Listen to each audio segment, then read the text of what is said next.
At 71, Toby Jones no longer rushes toward words. He lets them come to him slowly, as if each sentence must first survive the weight of memory before being spoken aloud. Time has taught him restraint, not only as an actor, but as a man who has learned that silence often tells the truth more faithfully than sound. For decades, he inhabited the shadows of cinema.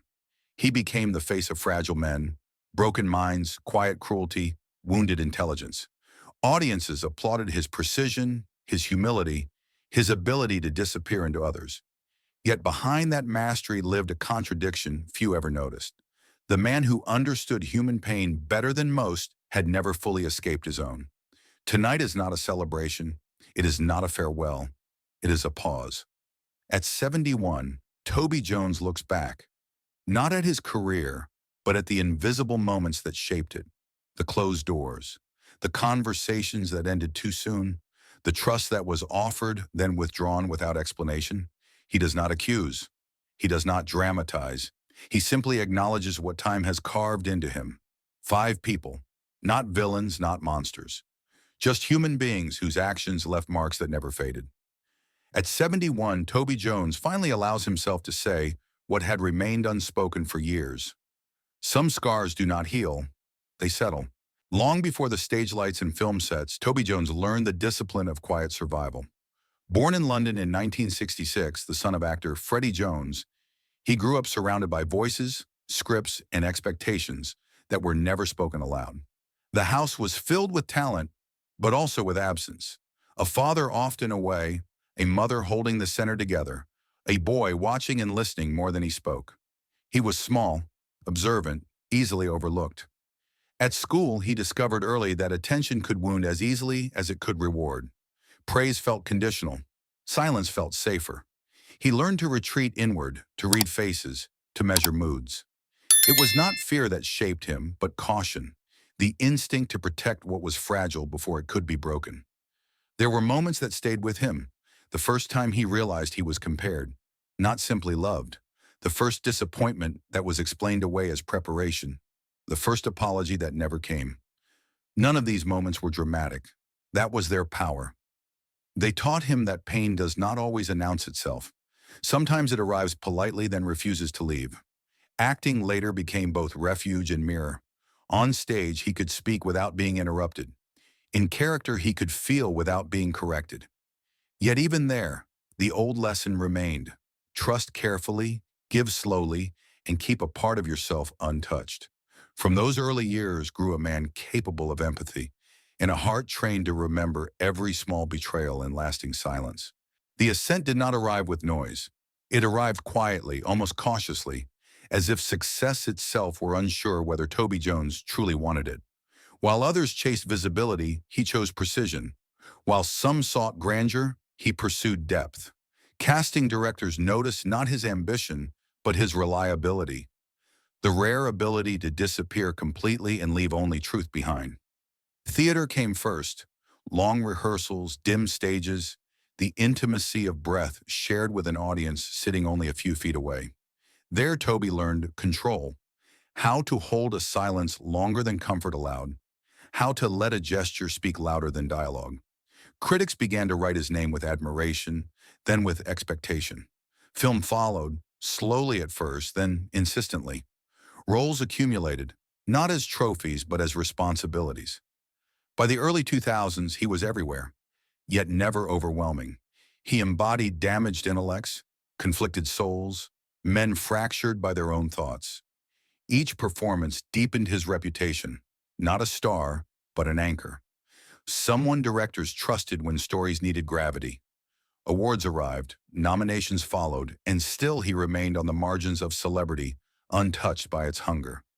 Behind the applause, however, another rhythm took shape. With success came proximity. With proximity came promises. Collaborations formed quickly, sometimes too quickly. People spoke of loyalty, of shared journeys, of long futures built on mutual respect. Toby listened. He always listened. And sometimes he believed. There were moments of genuine warmth, mentors who opened doors, colleagues who recognized his quiet dedication. But woven among them were early fractures, a role redirected without explanation, a credit diminished, a voice ignored in rooms where decisions were made swiftly and remembered selectively. Nothing dramatic enough to protest, nothing clear enough to confront. He smiled for photographs, thanked interviewers, returned home, and rehearsed the same lines again and again. On screen, he explored betrayal with frightening accuracy. Off screen, he began to recognize its patterns. Success had elevated him, but it had also exposed him. The higher he climbed, the more visible the thin lines of trust and how easily they could be severed. By the time his name became synonymous with excellence, Toby Jones already understood a quiet truth. Ascension does not protect the soul. Sometimes it only reveals who is willing to scar it. The ruptures did not arrive all at once. They appeared gradually, disguised as misunderstandings, professional adjustments, reasonable decisions. At first, Toby Jones told himself that disappointment was part of the craft, that resilience meant acceptance. He had spent his life adapting. This felt familiar, but repetition changes meaning. When doors closed without explanation, when conversations ended mid-sentence, when loyalty was praised publicly and questioned privately, something shifted. The silence that once protected him began to weigh heavier than words. One moment stood out, not for its drama, but for its clarity. A project he had invested himself in, emotionally, intellectually, was quietly taken from him. No confrontation, no farewell, only distance. He learned the decision through others, through indirect voices, through the echo of rooms he was no longer invited into. That was the day trust stopped feeling neutral. That was the day it acquired edges. He did not protest. He withdrew. Toby had always known how to disappear, yet this time the disappearance carried loss. He stopped explaining himself, stopped expecting fairness, stopped believing that effort guaranteed respect. Relationships altered, collaborations cooled. He noticed how easily admiration could turn conditional, how warmth could retreat the moment usefulness faded. He carried on, professionally intact, inwardly reshaped. From that period onward, forgiveness became complicated. Not impossible, but cautious, delayed, selective. He remembered names without writing them down. He remembered moments without retelling them. 5 of them in particular remained etched in him. 5 faces, 5 wounds. And with each silence, Toby Jones moved closer to the realization that some breaks are not meant to be repaired, only acknowledged. 5 names, 5 presences that never fully left.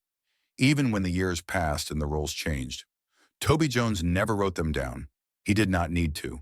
They lived in the pauses between thoughts, in the moments when memory returned without invitation.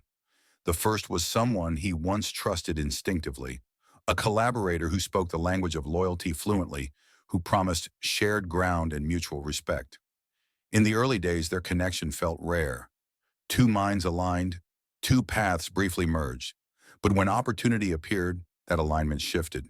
Decisions were made elsewhere. Credit moved quietly. Toby was not betrayed loudly. He was replaced discreetly.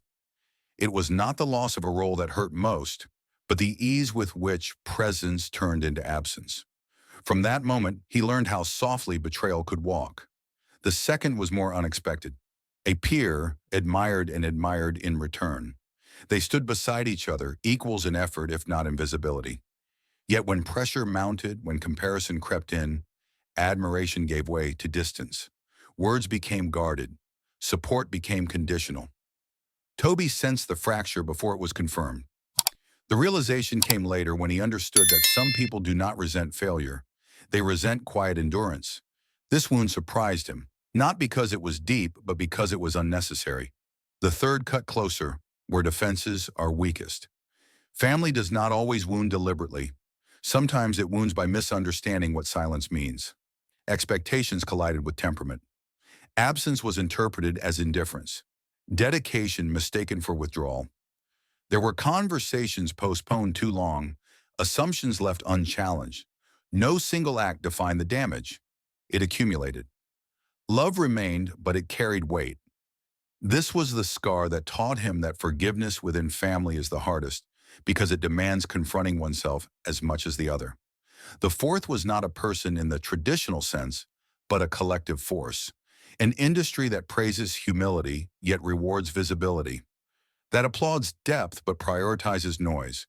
Toby gave it his patience, his discipline, his integrity. In return, it offered admiration without protection. When he was needed, he was valued. When he was not, he was forgotten efficiently. This was not cruelty, it was indifference. And indifference, he learned, leaves a colder mark than hostility ever could. Then there was the fifth, the most difficult name to face, the one he avoided longest. Because the fifth was not someone who betrayed him, but someone who remained silent when silence was no longer safe. Someone who accepted being overlooked. Someone who chose restraint when protest was deserved. Toby recognized with painful clarity that many scars deepened because he allowed them to. He forgave others quickly, but judged himself relentlessly for not speaking sooner, for not demanding clarity, for mistaking endurance for strength. This was the forgiveness he had postponed his entire life. At 71, Toby Jones understands something he could not accept before. Not all forgiveness is owed to others. Some of it must be reclaimed for oneself. The five people shaped him, but only one still holds the power to release him from their weight. And that realization arrives quietly, as all truths do, when silence finally stops being a refuge and becomes a mirror. At 71, the room grows quieter around Toby Jones. Not because the world has left, but because he no longer chases it. He sits with memory as with an old companion, neither hostile nor tender. What remains is not bitterness, but clarity. The past has not been rewritten, it has been understood. The faces fade one by one into distance, not erased, not excused, simply placed where they belong, behind him. What stays is the craft, the patience, the slow devotion to truth, and a man who finally allows himself to breathe without apology. Forgiveness, he learns, is not an act of generosity. It is an act of survival. Some wounds close, others remain as reminders that love once existed there. Outside, the light softens. Evening settles into the walls.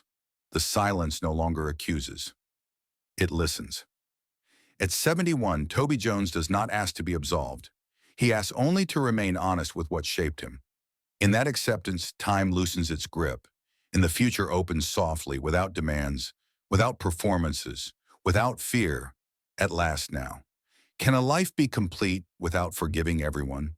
Or is it sometimes braver to keep the scars and live gently with them?